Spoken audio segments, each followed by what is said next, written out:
هنا طريقة طبخ البامية العراقية.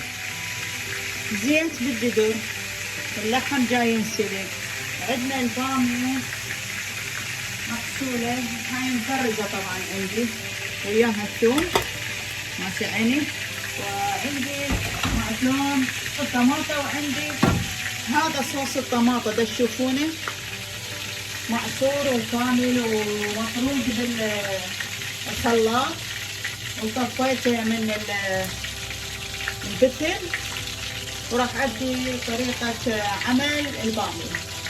نبدي نخلي اللحم نقليه. أنا اشتريت هذا النوع من اللحم يطلع كلش طيبة ريحة.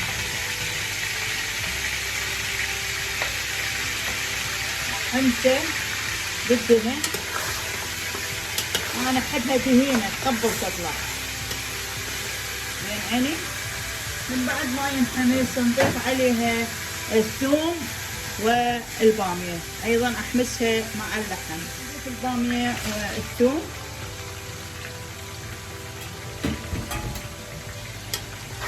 نقلبها سوا ونغطيها إلى أن تطلع ريحة البامية مع اللحم. سويت هنا شوية، وفرت البامية واللحم. راح أضيف المعجون، أحمس المعجون بالدهن. أنا أحبها تخينة البامية، شوفوا أحمسها كلها سوا، يعني هو حتى تطلع ريحة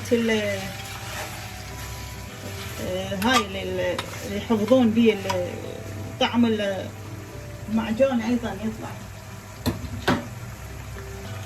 أبدي أضيف عصير الطماطم وأخليها تفور شوية تثخن، وبعدين إذا شوفها طبعا شقد تحتاج ماي، عينك ميزانك، لا تسويها كلش ماي بيها هواي، لأن البامية إذا صارت بس ماي ما طيبة تطلع وشكلها مو حلو. أنا عندي ماي اللحم أضيفه عليها بعدين من بعد ما أصفيه. عصير ليمونة أحسن من الليمندوزي، هدي طبيعي ويعطيها أيضا نكهة الليمون وياها.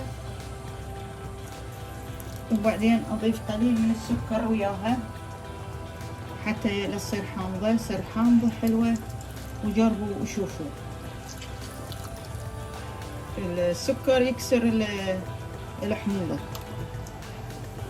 إلى ماء، هذا ماي اللحم نخليه نضيف تشوفون عيني، وراح تستوي على راحتها، كلها مواد طبيعية وحلوة. شوفوا هذا يصير بالمصفاة، وأخذ أول مرة تفور، وبعدين أضيف الملح وأنصيها، قليل من السكر تشوفون عيني، ضروري تطلع كلش طيبة.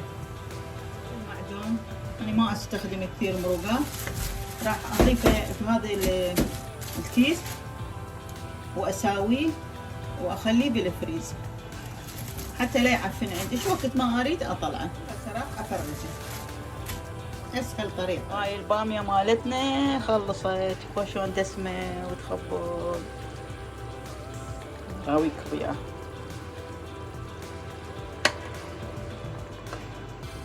شلون هي،